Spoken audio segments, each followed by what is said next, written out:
Hi అండి, నేను మీ సీత. ఈరోజు అయితే పనసక్కల కర్రీ వండుతున్నానండి. వాటికి కావాల్సిన పదార్థాలు పనసక్కలండి. ఉడకబెట్టుకుని నేను పొట్టు తీసుకుని ఇలా కోసుకు పెట్టుకున్నానండి.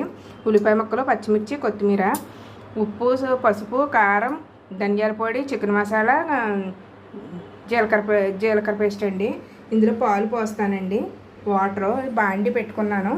ఆయిల్ వేసుకున్నానండి. ఆయిల్ కాగిపోయిందండి. ఇప్పుడు ఉల్లిపాయ ముక్కలు, పచ్చిమిర్చి వేసుకుందాం. పసుపు వేసేద్దామండి. అలాగే ఉప్పులు కూడా వేసేద్దాం. ఉప్పు, పసుపు వేయడం వల్ల ఉల్లిపాయ తొందరగా వేగుతుంది. ఉల్లిపాయ ముక్కలు, పచ్చిమిరపకాయలు బాగా వేపేసుకుందామండి. ఉల్లిపాయ ముక్కలు వేగిపోయినండి. జీలకర్ర పేస్ట్ వేసుకుందాం. వేసుకుని బాగా కలిపేసుకుందామండి. ఇప్పుడు కారం వేసుకుందామండి. ధనియాల పొడి, చికెన్ మసాలా వేసుకుందాం.